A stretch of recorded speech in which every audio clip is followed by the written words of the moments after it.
Okay, so what I'm going to do for this video is I want to try something new from now on for my channel. So today we're going to go over some reflection questions that I pulled from online. And what I'm going to do is I'm going to answer these questions in detail, and I'm gonna see how it goes. If I like doing it, I think I'll plan on doing these sorts of videos like once a week, or maybe more often than that if I really like doing it. But I'm going to start with once a week, and I feel that I had to explain that because this is going to be the first episode, if you will. So I'll go ahead and begin right now with the first question. And the first reflection / journal prompt is, what would you do if you could stop time for 2 months? It's the question. So if I could stop time for like a couple of months, I could have a couple of months pretty much free to do what I like without any deadline or anything. I would just get a lot of tasks done or assignments done for work or college. Pretty much, I would. Not only that, but I would absolutely love to like use those 2 months for, doing all of my hobbies. Like very recently, I've gotten back into chess after months of a short hiatus, and I'm very rusty at it. So I'm definitely getting into the swing of things for that particular hobby. But I would really just use those like 2 months of pure free time to just remove anything that might be due, or remove anything that might be due in the future, and explore career opportunities as well. Apply to career opportunities for my field. So yeah, that's basically it for the first question. I'll go ahead and move on to the second question here.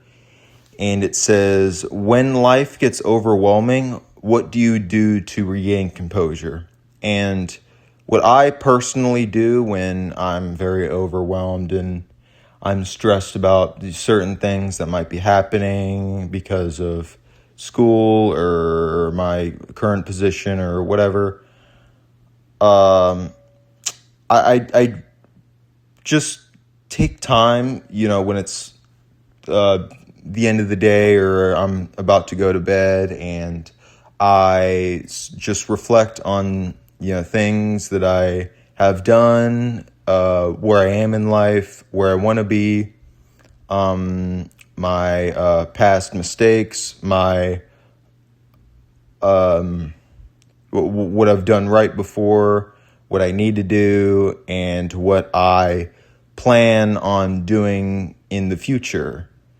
Really, the main thing that I do to keep myself composed is I just reflect in a non-personal way, from sort of an outsider's perspective on what's happening in my life and what I possibly need to do or learn from to fix it. That, and also I love to listen to music in my free time. I love to, it could be as simple as just, taking a hot shower at the end of the day and really just enjoying any free time you have to reflect and just really think about everything, and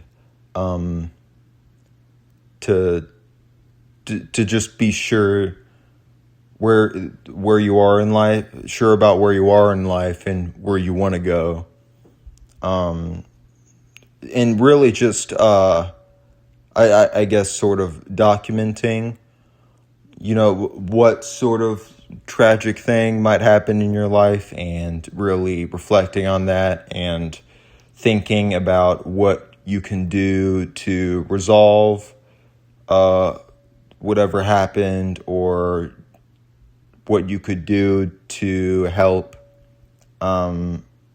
sort of heal from whatever tragic event or unfortunate thing that might have happened to you, or me rather.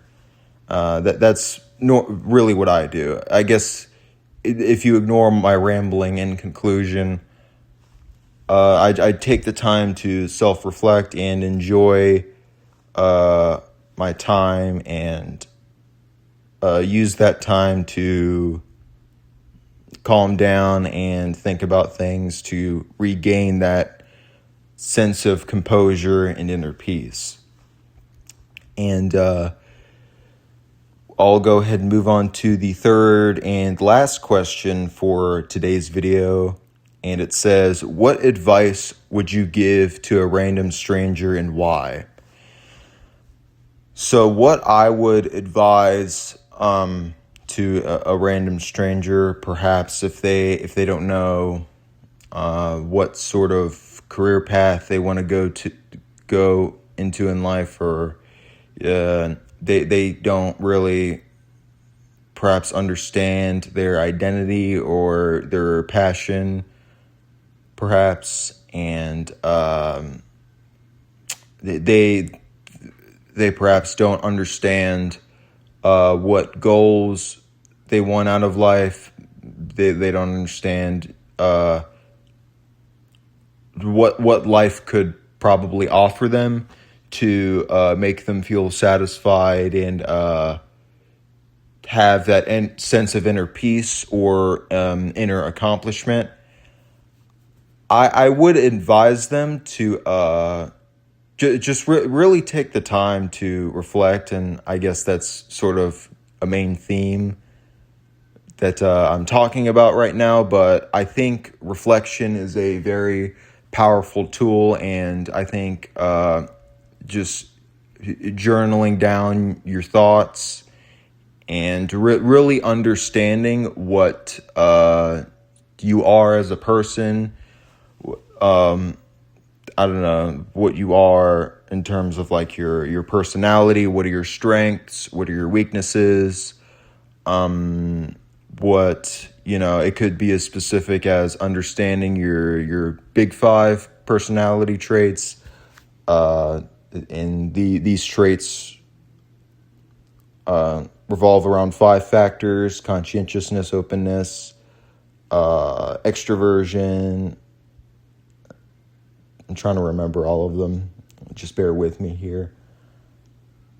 Neuroticism, and what's the last one? I forget. I can't remember the last one right now. I'm not going to bother, just taking like 5 minutes or an eternity to try to remember it. But you can look it up. If you haven't heard about, the big 5, or some even call it the ocean test, because it represents, those key personality factors that can be backed up through research and science. And I think overall, I do stand by my answer of saying that that knowing your strengths and weaknesses is also part of how, I think can predict, your success in life, and how, and that can predict, how well you can achieve your goal based on like what you're good at, what you're not so good at. And that I think that's definitely a factor in things. but also, it the other thing is really knowing whatever you want in life, and it really could be anything. It could be any goal you want to look up to. I don't think there is necessarily such thing as a bad goal, besides, I don't know, committing crimes or crimes against humanity or whatever. But things like I want to make more money, or I don't know, I want to go to the gym and I want to improve my health, or things such as that nature. I want to get married, or whatever you want. Though I think those are very healthy goals to aspire to. Those are all very healthy goals to aspire to, and I think I only named a few examples. There's many, many more goals you could have, but I think those are the three main common ones, if I'm going to guess, just in general, pretty much. So I suppose to summarize what I was trying to say, I would say that you need to know your strengths and weaknesses, and that you need to know exactly what you want out of life, and really just give yourself some time to achieve that goal and make a plan for that goal. And that's pretty much what I would tell them. I think that's the best advice I could give someone, and that is, I believe, the best advice I have followed, and that has really changed my life in terms of my trajectory, and just having a good plan to achieve the goals that I want to achieve. I think understanding the means to get to your goals is a very important thing. And if you made it this far, thank you for watching. I think I will prepare more questions in the future, because I feel that this video was a little brief and short, but this is the first episode of what I'm going to be doing. What I plan on doing, really. And I think I will plan out more questions to do for these videos. Maybe I should plan 5, or I'll go ahead and see. But if you made it this far, I want to thank you for watching. And I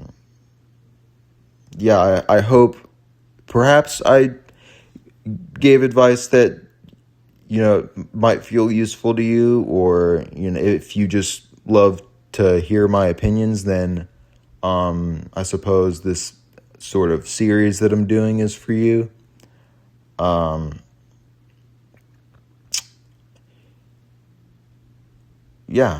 think that's pretty much all I have to say right here, and I'm going